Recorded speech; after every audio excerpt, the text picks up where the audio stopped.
New this morning, Russia retaliates, just ordering U.S. diplomats, some of them, to leave Moscow and demanding that U.S. vacate two properties. All of this is in direct response to a new Russian sanctions bill that is sitting on the president's desk waiting for him to sign it. Will he sign it, though? Because this was overwhelmingly passed by the Senate last night, but it does ultimately take away power from the president. So what happens next? Let's go to Michelle Kaczynski. She joins us from the State Department with more. Good morning. Hi, right. Yeah, there are really no good options here for the president. If he signs it, as you said, this takes away power from him. It's essentially Congress saying, we don't trust you. We want some say in Russia sanctions. And if he didn't sign it, first of all, it looks like it's another gift to Russia. And the veto would likely be overridden, given those numbers. So Russia has responded. For months, it's been threatening to do something in kind to the U.S. after the U.S. kicked out dozens of its diplomats at the end of the Obama administration, seized its two properties that it used, these enormous estates in Maryland and New York. But the State Department as recently as a week ago was saying, well, don't listen to what Russia is saying. Let's see what Russia is doing. They almost sounded like they were dismissing that Russia was going to do something anytime soon. And then, of course, this morning, they did. So the U.S. will now have to limit the number of diplomatic staff that are in Russia to the same number that Russia is allowed, just over 400. Russia is also restricting the use of two different properties. And there was a U.S. response that we just got too. But let's read first what the Russian Foreign Ministry said this morning, talking about the sanctions bill that just passed. This measure is further proof of the United States' extremely hostile foreign policy. Hiding behind its sense of superiority, the United States arrogantly ignores the stances and interests of other countries. The bill is an obvious indication that relations with Russia are being dragged down by political infighting in the United States. Pretty typical Russian response there. And then the U.S. Embassy in Moscow responded by saying, we've received the Russian government notification. Ambassador Teft expressed his strong disappointment and protest. We've passed the notification back to Washington for review. So at this point, we're still waiting for more from the State Department. What will their response be to this retaliation that was swift, even before the president could sign this bill? Or I guess we should say, or not. That's right. All right, Michelle Kaczynski at the State Department. Thanks so much. Let's get reaction now from Capitol Hill. Joining us, Democratic Congressman David Cicilline of Rhode Island, part of the House Foreign Affairs Committee. Congressman, thanks so much for joining us. Your reaction to this move by Russia today, kicking out U.S. diplomats, shutting some facilities. Well, I think it shouldn't be unexpected. Look, Russia is not our friend. We passed the sanctions bill not only because of their interference in our presidential elections, but their aggressive behavior in Crimea, their actions in Syria. So Russians are acting contrary to American national security interests in places around the world. We have a responsibility to send a strong message that we will not tolerate that. And it's not a surprise that they responded this way. But we need to send them a very strong message so we can protect the integrity of our elections and so that we can reduce the kind of aggression that they're engaged in around the world. And if the president decides not to sign the sanctions bill, the response? I think it would be very hard for the president to do that. This is a sanction bill which imposes sanctions on North Korea, Iran for their ballistic missile system, and Russia. Very important sanctions, overwhelmingly passed by the House and Senate in a very bipartisan way.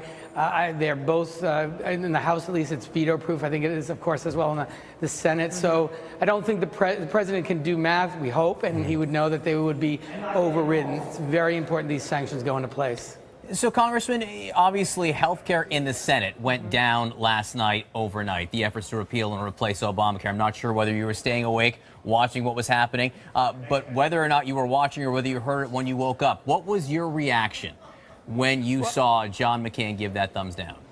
I was, of course, very pleased. I mean, the Senate bill would have resulted in 16 million people losing their health insurance, premiums going up on an average of 20%, making it more difficult and more expensive for people with pre-existing conditions to to get health care. So that was an important bill to defeat. I think it was a direct response to the voices of the American people that have been demanding that we protect and improve the Affordable Care Act. So this was the kind of third or fourth try by the Republicans in the Senate. What I hope now will happen is that Republicans will work with Democrats. There are ways we can fix the things that we need to fix in the Affordable Care Act, make it work even better for the American people. If they will finally give up this idea of repealing it and throwing tens of millions of people off health insurance, I think there are things we can do together to fix the concerns that we all have and make it work even better than it does. I think there's no question that everyone has concerns, but we and you don't feel them as acutely because we don't rely on these necessarily individual exchanges that are suffering under Obamacare. Christine Roman's just laid out all of the states, over 20, where some counties only have one option, which is no competition. What is incumbent on Democrats like yourself to do right now to fix it for people? Well, we have had a number of proposals that we've offered. In fact, a group of Democrats had a press conference just last week laying out a number of ideas. Our caucus is filled with folks who have pieces of legislation or have been talking about ways that we can improve the Affordable Care Act to create more competition in those marketplaces, to drive down premiums, drive down out-of-pocket expenses, reduce the cost of prescription drugs. There's no lack of ideas. We just have to have someone who's a willing partner on the other side of the table to work with us. So far, the Republicans and the president have been committed to repealing the Affordable Care Act and have rejected any effort to work with us to actually make these improvements. If now, finally, after last night's vote, they're willing to do that, they're going to find willing partners. I will say what Republicans will say is that Democratic leadership has sent a message for Democrats not to do anything, to sit and wait for the Republican efforts to fail. So I will say there is a view on both sides. I know you disagree. Look, they say this is what the Republicans say. They say, where were you? We've been looking for your help. That's not accurate. They have said from the beginning, they've had 40 votes in the last Congress to repeal the Affordable Care Act in its entirety. They've said our effort is to repeal. That has always been their mantra. They've said that publicly. We've said as long as you would abandon the notion of appeal, you will have willing partners to improve the Affordable Care Act. I understand. So you gave them a condition. All I'm saying is they're saying they feel like they had to go this alone. Hopefully now everyone can get together and work on something. But you're right. They did not have hearings. They didn't have hearings. They didn't have hearings. They didn't have hearings, and they rejected 150 amendments when they brought forth their bill. They rejected 150 Democratic amendments in that process. So they had no interest in working with Democrats, and they should, because this is something that has to be done in a bipartisan way. Agreed. I'd love to see it happen if it does happen. Let me just get your take on the Democratic Party for 1 second right now, because your colleague from the North, Seth Moulton of Massachusetts, says he wants to see a Democratic leadership change by 2018. He was asked if he wanted this leadership on a bumper sticker for the 2018 election. He said no. What do you think of that? Well, I think what we did, Sherry Bustos, Hakeem Jeffries, and I were elected by our caucus to develop the long-term Democratic agenda. We launched a better deal, higher wages, better jobs for a better future, a really bold economic agenda that will increase people's incomes, reduce the cost in their lives, and prepare them for the jobs of the 21st century. And we're going to be sharing that with our constituents all across the country. All right, but over the just to August put a button recess. on it, Congressman, to John's question, do you agree with your fellow Democrat Representative Seth Moulton, who said, yeah, no, I don't want this leadership going into 2018. We can't win with it. Is he right or wrong? Yes or no? We were elected, Sherry, Hakeem, and I, as part of the leadership to do this work. Our Democratic leader and our whip were elected several months ago. This is really about Democrats having a very bold and strong economic agenda that will raise incomes for folks, that will prepare them for the jobs of the 21st century, create 10 million good-paying full-time jobs. I think that's what matters to people. The people who execute it is actually not as significant. What matters is, are we promoting an agenda that improves the lives of the American people? I think that's what people are focused on. They want to know, what are we going to do to make their life better? So your message to Chuck Schumer, the leadership doesn't matter on this one. We're going to do what we're doesn't matter. I mean, it's just I just asked you twice and you didn't answer. So you can answer the question, or I've got to read between the lines. It's not that it doesn't matter. What does matter, though, is the substance of the work that we are doing and the fight we're going to have on behalf of the American people. I think we elected our Democratic leader. We elected our whip. We elected our team. We got to leave it there. To serve us 2 years, and I expect we got to leave it there. I'm driving the control room nuts on timing. Congressman, thank you. We appreciate it. My pleasure. Good sport. Appreciate you coming on. Come on again. The president taking hits this week from the Senate, military leaders, even the head of the Boy Scouts. Where does he go next? And then just a crazy story, driven to kill over laughter. Morning, all eyes once again on the White House for a potential new eruption of anger over Republicans' stunning overnight failure to repeal Obamacare. Yeah, so far the president has been silent, but this caps a tumultuous week inside the West Wing as it roils with growing Republican defiance, presidential insults, and this verbal knife fight between two of his top advisors. I suppose we should warn you, viewer discretion is advised. CNN's Athena Jones at the White House with the very latest. Athena. Hi, John. Well, I'm not going to repeat some of the profanity you're talking about from Communications Director Anthony Scaramucci, directed at Chief of Staff Reince Priebus and another of the president's top advisors, Steve Bannon. But that has been getting a lot of attention, along with the failure of this health care repeal. Let's talk about that first. We know this went down overnight. The only response we've seen from the White House so far is a tweet in the early morning hours, about 2:25 a.m., from the president not long after that bill went down, and when he tweeted, 3 Republicans and 48 Democrats let the American people down. As I said from the beginning, let Obamacare implode, then deal. Watch. So clearly that tweet showing the president is not going to change his strategy of publicly blaming and shaming his fellow Republicans who stood in the way of getting this bill through. And of course, we've been talking about this all morning. This is a huge blow to the president and to the White House. They're still struggling to show that they can get things done, big things done legislatively, more than 6 months into the job.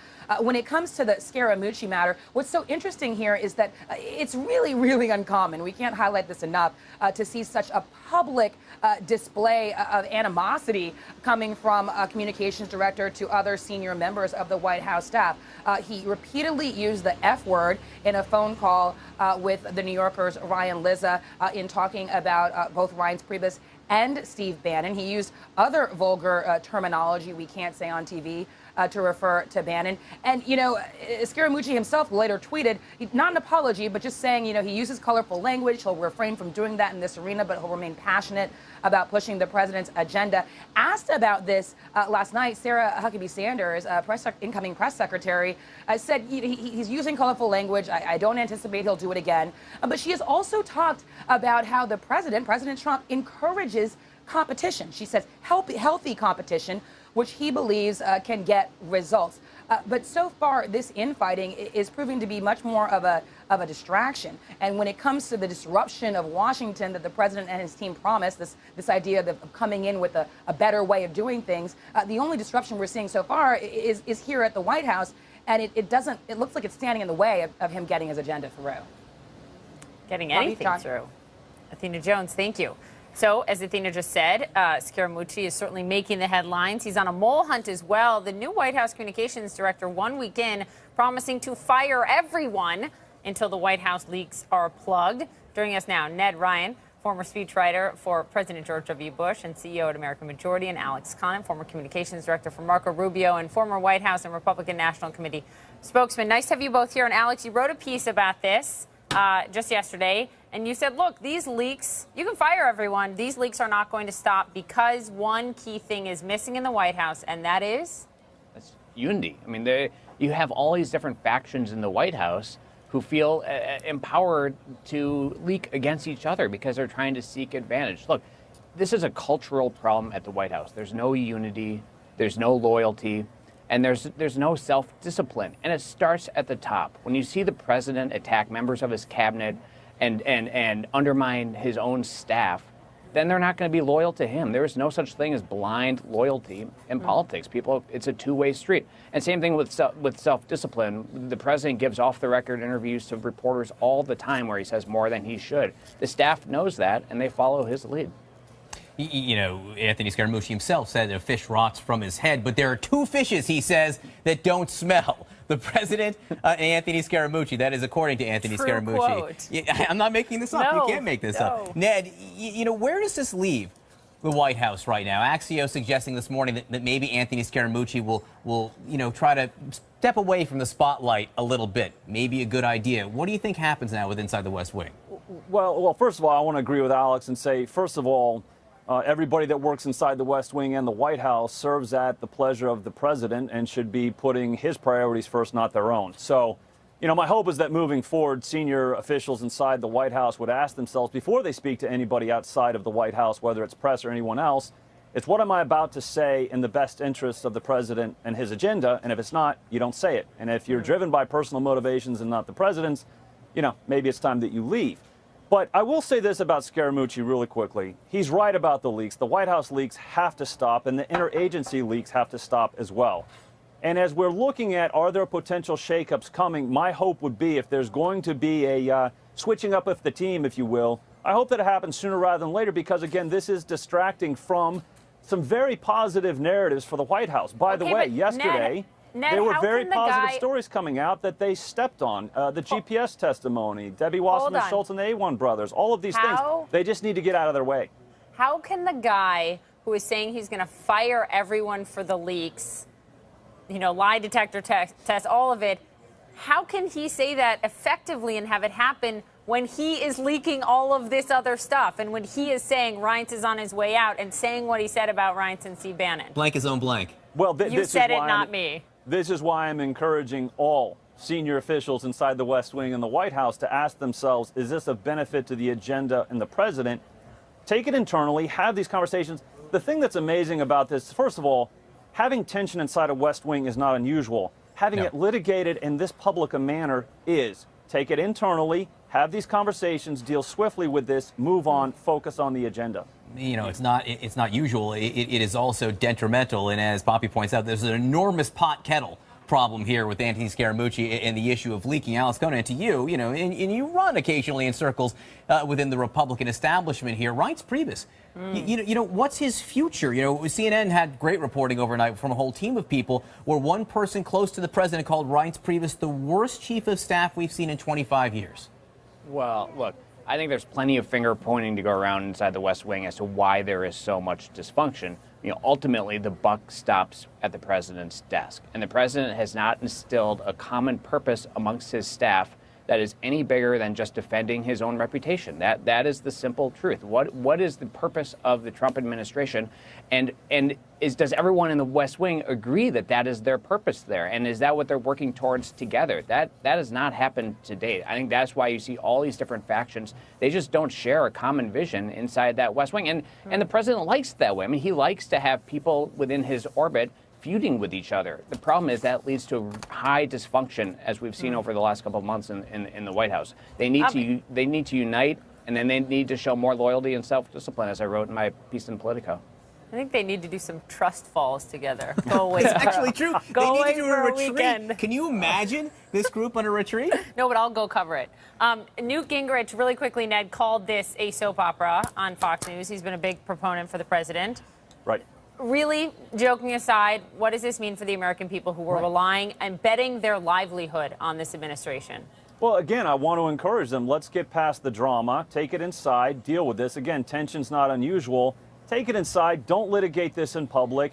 Make any changes that have to happen, make them quickly, and go and focus on the agenda. There are a lot of good things happening. Again, we want to talk about the soap opera, and we're not able to talk about the $10 billion into Wisconsin with Foxconn. We're not able to talk about all these other positive narratives. Take this inside, have it inside the West Wing, stop litigating this in the public.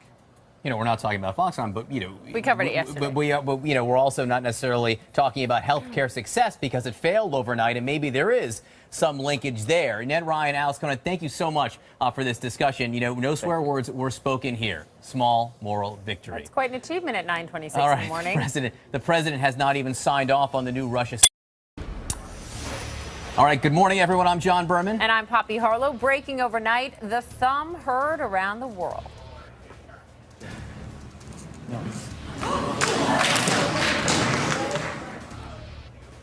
The thumb of John McCain, that is, an opposable dagger in Republican efforts to repeal and replace Obamacare after midnight in dramatic fashion after being cornered by colleagues, lobbied by the vice president, called by the president himself.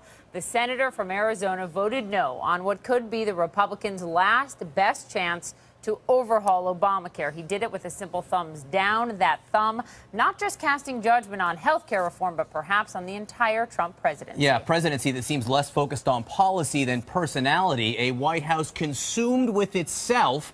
Senior advisors hurling F-bombs at each other. One advisor saying that another likes to blank his own blank, and we don't even know if Steve Bannon can touch his own toes. All this as the Republican agenda withers in the shadows, the silent thumb of John McCain speaking volumes about all of that. This is a huge moment for health care and the presidency. As we speak, House Republicans are meeting right now to try to figure out what to do next. We got a lot to cover. Let us begin with CNN's Phil Mattingly on Capitol Hill, where he's been for the last 72 hours straight. Phil, what's going on right now? Yeah, look, it's interesting you note that House Republicans are meeting right now, guys, because that meeting was supposed to be about health care and the next steps and the potential vote later today to go to conference with the bill the Senate was supposed to pass, but did not. And if you want to get kind of a sense of how dramatic last night was, there were audible gasps in the Senate chamber when Senator McCain voted no. Now, guys, it's worth noting there was some sense going on in the hours leading up to it that he was certainly not quite to yes yet. But the willingness to do that, the willingness, particularly after Republican leaders had been lobbying him furiously, had been trying every which way possible to get him on board. As you noted, Vice President Mike Pence, who was on hand to be the tie-breaking vote if McCain voted yes, at one point pulled him off to the side, outside the chamber. I'm told he was lobbying him for about 20 minutes, trying to walk him through the process of how this would all work. At one point, the president called the vice president, who then handed the phone to Senator McCain. President Trump trying to lobby Senator McCain. Nothing working. McCain joining Lisa Murkowski and Susan Collins. 3 no votes, enough to sink this effort. Now, why did McCain actually do this? There's got a lot of theories running around, but I want to read you at least the latter half of his statement that underscores kind of his key complaint that we'd heard throughout the day. And it says, the Speaker's statement that the House would be willing to go to conference does not ease my concern that this shell of a bill could be taken up and passed at any time. Now, here's what if you guys think back, it's 12 hours ago, seems like about 7 days ago at this point. Senate Republicans had pared back their process. They hadn't been able to pass anything at all. What they were doing was a bare bones effort to just get the process into conference. A lot of senators, not just Senator John McCain, made very clear they were uncomfortable with the possibility that the House would just end up passing that bare bones bill, only taking away some of the mandates with major repercussions to insurance markets. The Speaker put out a statement saying he was willing to go to conference. The Speaker had personal phone calls with senators saying that they were willing to go to conference. That wasn't enough in the end. Now, obviously, the president has some skin in this game. He responded shortly after the vote with a tweet saying, 3 Republicans and 48 Democrats let the American people down. As I said from the beginning, let Obamacare implode, then deal, watch. Obviously, a major legislative loss for him, as you guys have pointed out. But I just want to add some context here because I think it's important, and you guys know this well. But in the U.S. Senate, the idea that a majority leader would be putting a bill on the floor that would eventually fail is almost an anathema. The idea that he would be putting the bill on the floor that Republicans have campaigned on for 7 years, that is responsible for the majorities in the House, the Senate, at least partially responsible for the man who's currently sitting in the White House, and have it fail by just 1 vote in this dramatic moment that nobody was totally sure was actually coming. It was surreal. You can't kind of even overstate the drama that was actually there. Big question now, guys, is what comes next. I was talking to a member who is about to head to the House Republican Conference now, and he said, we thought this was going to be about health care. Now, apparently, it's just a happy August conversation. Recess is coming. We'll see what comes next on health care, guys. Not sure how much of a happy August it really is. High drama, high stakes, and high impact with this, Phil. I mean, this really matters a lot. Thank you so much for your reporting. Great reporting all night. Joining us now, CNN political analyst Alex Burns and Abby Phil, Christine Roman, CNN's chief business correspondent, and CNN's senior political reporter, Nia Malika Henderson. Nia, I want to start with you. Just wow. I mean, wow. This is after 7 years, of efforts from the Republicans to repeal and replace Obamacare. It ended last night with John McCain's thumb. I mean, is it just about health care being hard to fix? You know, in some ways, yes. I mean, and I think it's also about this repeal and replace, right? I mean, it was a great slogan, but when it came down to the real details, when it came down to making a policy argument about how they could do this, how they could deliver on their promises to lower premiums and to deal with some of the Medicaid problems and issues and expansions that were certainly of concern to the senators who are in those states that expanded Medicaid, they couldn't bridge the divide. I mean, it's really about, could you craft a bill that Susan Collins, Lisa Murkowski, and Rand Paul liked, right, and John McCain. And in the end, they ended up not being able to do that. As Phil said, this was great for them as a slogan. And you could see some of that sloganeering even in the end, this idea that this final bill was the Freedom Act or whatever it was. I mean, and in the end, they wanted to be free of this bill in so many ways. And that's exactly what ended up happening. Alex, the president isn't happy, but he could have done a whole lot more.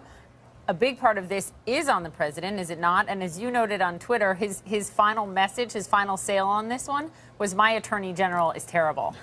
Right. Over the last week, Poppy, you've really not heard a big, aggressive, pointed public sales pitch from the White House to the country about why this is important. You saw a lot of private lobbying of senators, of governors, by administration officials like Vice President Pence, like Secretary Tom Price. But this would have been an unprecedented event if the Senate had passed, and the House passed as well, a piece of legislation transforming a major social program and a huge slice of the American economy without any sustained effort to explain to the public what was in it and why they should support it as well. And as you mentioned, over the last week, the White House has been clearly far more consumed in terms of what ordinary people are hearing from them with staff drama than with health care. Abby, let's reflect for a moment on John McCain, right? Sort of the end note to a dramatic week for him. He flew back, and allowed debate to begin, to the chagrin of Democrats, to the delight of Republicans. And then last night he gives the thumb down to the, chagrin of Republicans and to the delight of Democrats here. What is this moment for him? Well, it is sort of an opportunity for him that's born out of circumstances, really unfortunate circumstances. But in this case, this is a senator who has spent his lifetime essentially in this chamber. He isn't afraid of the president or the vice president. He doesn't really have anyone to answer to at this stage. And he was a little bit more freed to make a decision that would have put him on the other side of Senate Republican leadership.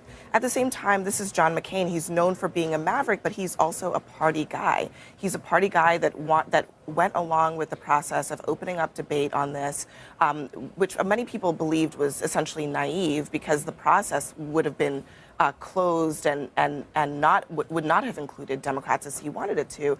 So it's a little bit of a contrast here. The party guy who allowed the vote to go forward, and the maverick who's essentially on his kind of, as his daughter put it, in the winter of his life, putting out, giving an opportunity for this bill to go in a completely different direction and putting a thumb in the eye of this president and of Senate leadership. McConnell, it seemed wanted him to come back, of course, to have their colleague back with him, but also because he was going to be a yes on motion to proceed. Right. And then now, look at how he voted. Christine, Obamacare this morning is the law of the land. It is. It will remain that way until if something changes. So what does it mean for American people? And open enrollment isn't just 3 months. So this administration has to decide whether they want to beef up the advertising and the rollout for open enrollment. They have to decide how the IRS is going to handle for the next tax season, whether people will be fined for not having a. There still is a law in place here that has several government agencies, federal agencies, that are responsible for rolling it out, and it's wounded. This law is wounded,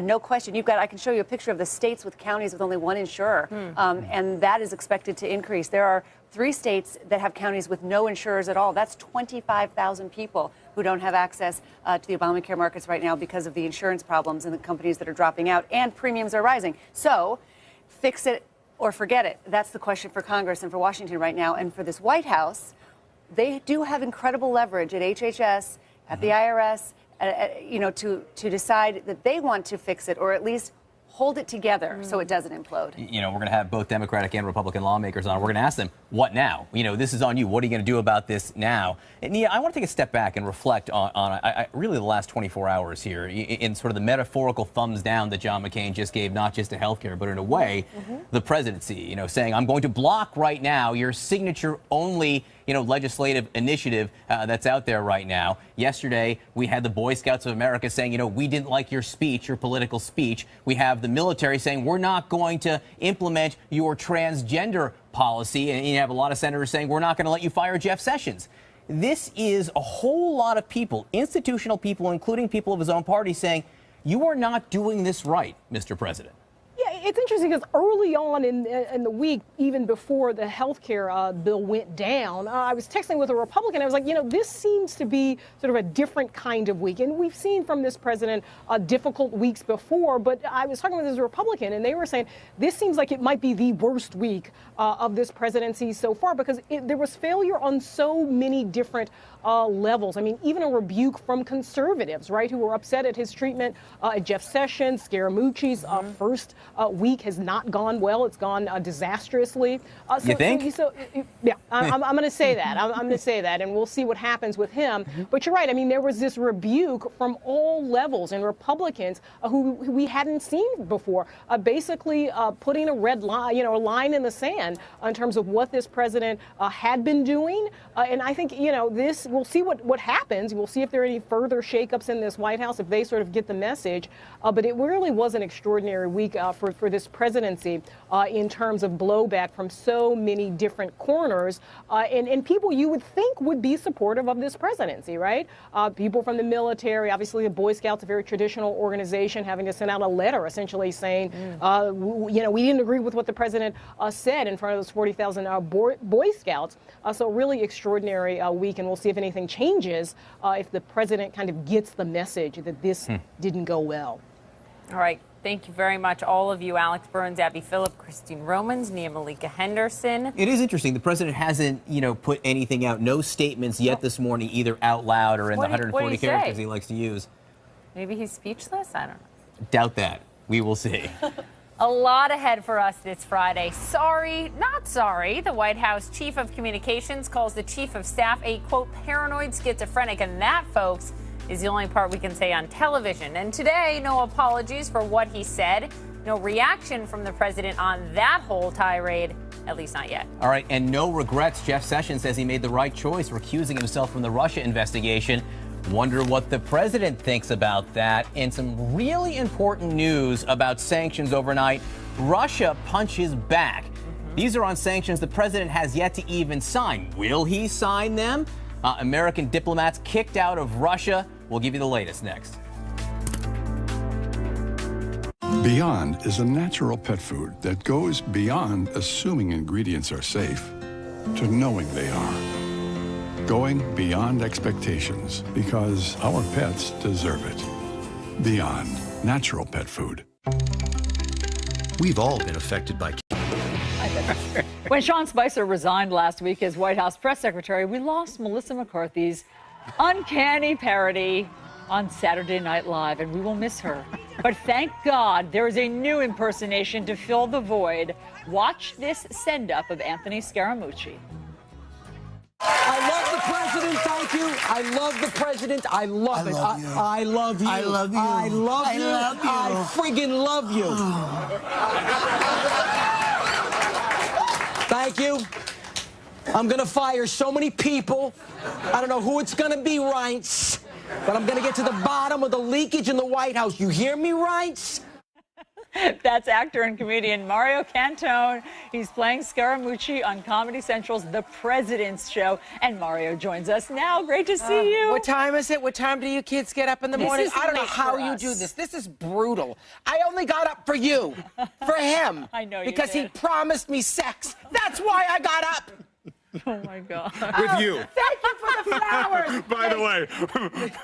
Thank you for the flowers, Chris. I appreciate it. Well, were you proud of me? He was tweeting. He was calling me at all hours of the night. He loves your impersonation of he was. Oh no, he was giving me like advice. Like I was like, "Thank you, Stella Adler." Okay, Uda Hagen does. But here's why. Because this is different than what you normally do. You are a brilliant performer. Everybody knows that. But the relevance to our political culture now, McCarthy wasn't just funny. It was about the window. Baldwin's not just funny. It's about the window that the satire doesn't have to be exaggerated to become comedy. See, yeah, I know. You look at it beyond. You look at it very deeply because you're a political commentator. Look, let me tell you something. The day this happened, like when someone tweeted the comparison, I was lying in bed depressed. I couldn't get out of bed. You know me, I sleep late. So all all of a sudden that happened, and then another person did another. And I don't have a ton of Twitter followers because I leave it there like an abandoned amusement park. So I just I tweeted, I retweeted it, and then it went crazy. And then 4 days later, Anthony called me and said, "Will you do Anthony this?" Adaminiak, Yes. who is Trump in the President Show on Comedy Central. That makes sense. Yeah. But you so quickly channeled him. You Tammany. figured out Anthony Tammany, Scaramucci so quickly. We have another clip. Let's play people, and then let's play it for people, and you'll explain how you did it. Watch this. There's an old Italian expression my mother used to use when somebody hurt her. She'd say, "Stick the umbrella up my ass, but don't open it." Wow! I love ethnics. And I love President Trump. Because he does it, goes chump. Well, I'm Italian, and I know this guy. I just You know recognize that I archetype. recognize him. I got to tell you, when I listened to the phone, I saw the interview you did with him, Chris, and then because he forced me to, and he was like, I said, "What time's your show on?" He goes, "You don't know what time my show's on." I said, "I'm not up at 6 o'clock in the morning to look at your pretty face."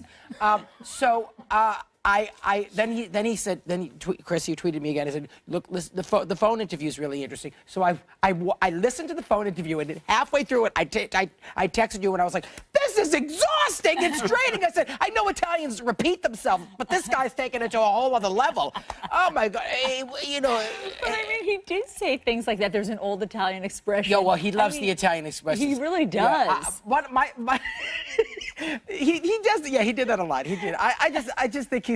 Yeah, it's What do there's you an old- think is so funny? I just think. Well, there was one moment in it that you didn't show, but Is it too dirty? No, it's not. It's my favorite thing, and no one really laughed at it. But when he said they were talking about the theme of the show, because there's always a theme of the President Show every week, and he said, "So tell him, it's Mooch, tell him the theme," and I went Joe Paterno, and so that happened with you. Oh, it was, yeah, and he then did quote Coach Paterno. and my favorite thing is just going, "Well, scusate me." Reality. I mean, scusate me is so like Italian. It's hilarious. Do we have time for another clip, or do people have to watch online? All right, you guys have to watch online where Scaramucci slaps the president and says, "Snap out of it." It's nice to be part of the political climate and part of this. It really is. And I know you take feel it seriously as well as serious art. Oh, I absolutely do. I do. Well, because if I didn't, he'd come around and That's just. right. No, you've got a great talent. There's a void. And Yeah. who could fill it better than you? Well, That was look, fun. I'm just happy that Anthony and Comedy Central and the President Show called me because I love the show and I love doing it. And you got to strike while the iron's hot. Absolutely. Who knows if he'll be here in October? Next week. You You're know, so we right. don't know. I got to do it now. We're going to enjoy it while you do I it. got to You are take it for so all it's sweet, worth. Marina. Thank you so much for Good being luck on your book. Thank What's you. it called? Amanda wakes up with an It's your erection. new What's it called? No. Something like that. Oh my Amanda God. Wakes Up. It is a touching and poignant novel that gives insight into journalism. It's your new beach read. Toss to the next show. Dirty mom. Terrible. See what Italians do? Read that. Forget it. I'm taking it from you. CNN Newsroom with Poppy Harlow and John Berman is going to pick up right after this break. You're so great. Thank you for being here. Now, New Yorker reporting an interview with Anthony Scaramucci and Chris's interview yesterday with Anthony Scaramucci. I'll play you just one excerpt about how he seems to be very, very focused on the leaks coming out of the White House. That's his top priority. And he told Ryan Lizard they'll all be fired by me. I fired one guy the other day. I have 3 to 4 people I'll fire tomorrow. I'll get you the person who leaked that to you, Reince Priebus. If you want to leak something, he'll be asked to resign very shortly. How's this playing out with the president's agenda? I don't think it's playing very well. And Allison, I think this is emblematic of the problem the White House has had in terms of trying to have an impact on the president's agenda on Capitol Hill. The White House seems wholly consumed by that which bothers Donald Trump, the president. He doesn't like leaks, he doesn't like disloyalty, and the White House is singularly focused on addressing problems that annoy President Trump, and they've dropped the ball when it comes to presidential leadership on the Hill. Look, there's plenty of blame to go around. Mitch McConnell deserves blame. Senate and House Republicans collectively, even though House Republicans passed the bill, they're all a part of this mess at the end of the day. But the X factor in getting big things like this done is always the presidency, because it's the one adult in the room that can corral wayward members of a party even possibly bring members of another party because of a national base of support. It's the one person in the room that was elected by the country and not by a state or a district. And in this case, President Trump has really been absent from the public stage in creating the public space for Senate Republicans to take the tough votes, to do things they may not want to do for, in a sense, the greater policy and political good from the point of view of Republicans when it comes to replacing and repealing Obamacare. And look at how vital Republicans really think repealing Obamacare is politically. Mitch McConnell's a very keen electoral operator. He looks at elections. They are always very important to him. And yet he was trying to jam his own members to vote for a bill that is very unpopular. And then when that failed, he was trying to jam them on a bill that would raise premiums 20% just to keep the process alive. That's how important Republicans believe repealing and replacing Obamacare is to their prospects in the 2018 midterm elections, that they were willing to do all of these things just to get to the next step. And it all came crashing down, and now they have to figure out what's next, and I don't think they know. But it's all a window into what the original proposition's problem was. It was that the idea is not just to repeal or replace, to make better. And if you're going to raise premiums and if people are going to lose care, how is that better? Even Republicans had to own that on top of party loyalty. But all the roads lead back to the White House. There's a reason this was never called Trump care. And it's not a good reason, right? Obamacare was called that because the president had a leadership role. Here, the president didn't seem to have one, and it raises the question of who gets blamed for that. Well, and there were two factors here. One is if you talk to lawmakers who spoke personally to Trump about this, he had some dinners in the White House, it was clear that he didn't really understand what was in his own bill. And I think that sent a worrying signal to a lot of lawmakers. The second thing is publicly he would come out and threaten and lean on members like Dean Heller of Nevada, but then turn around and say that the same bill that he'd been threatening in the past was mean. So it wasn't clear where Trump wanted to go exactly. And the other problem is it's also clear that Trump didn't care particularly about health care policy, at least not as much as Russia, shutting down leak investigations. I mean, I thought Scaramucci's interviews with you guys yesterday morning and with Ryan Lizza last night or 2 nights ago were a real reflection of what is on Trump's mind. And health care, I'm pretty sure, was a subject that didn't come up in either of those interviews. Yeah, so David Drucker, in terms of the White House Chief of Staff, I know that you're not in the prognostication business, but does Reince Priebus survive the next week? That's a very good question. I think part of the lack of leadership coming from the White House has been that there has been no chain of command in addressing all of these priorities. Reince Priebus is going to get a lot of blame for the failure of health care. As Chris pointed out, he was brought in because he was the Washington guy that knew the players and could help facilitate things. But it all starts at the top. And when the president brings in a so-called communications director, and that communications director does not report up the chain of command to the chief of staff, but reports directly to the president and then starts going around the chief of staff, threatening to fire everybody, outing the chief of staff as he sees it as being a leaker.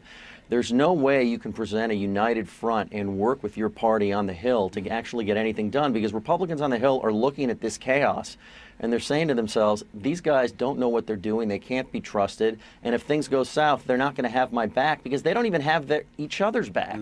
It's a war over there, and this is a big fail. And if the president wants to right the ship, he's got to decide who's in charge, create a chain of command, and he's got to then let people go through that chain of command, and he's got to tell everybody else to shut up. And in some ways, he should start with himself and make sure that his tweets, which do have an impact and have an ability to reach people, are more focused, more and more open towards pushing his policies and not towards pushing his own personal agenda.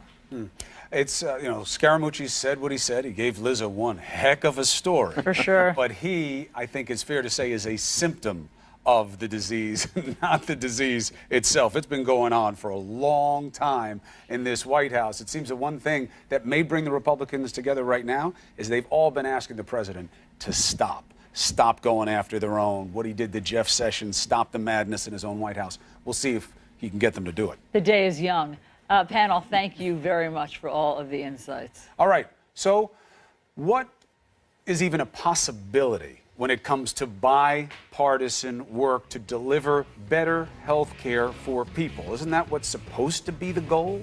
We're going to talk to a Republican congressman next.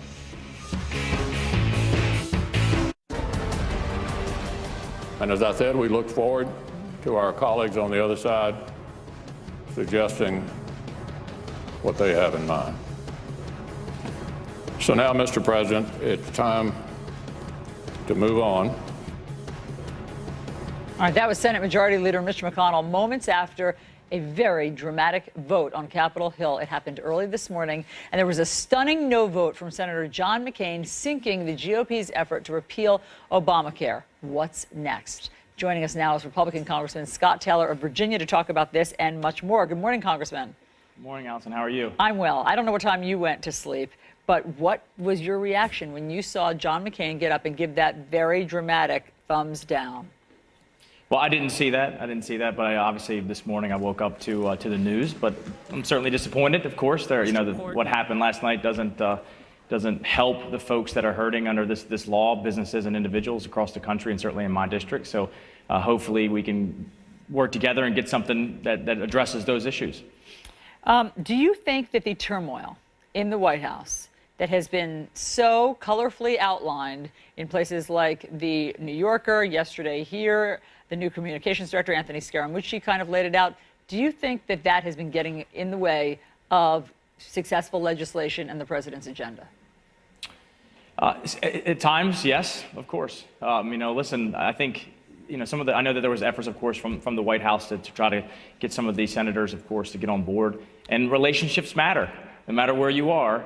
No matter what form, whether it's business or in the private sector or in government, relationships matter. So there's no question about that some of that could hinder the ability to get successful legislation passed. Look, I mean, if the chief of staff, Reince Priebus, is locked in a battle royale with the communications director, how can he be doing his job? You've said if the president removes him, that you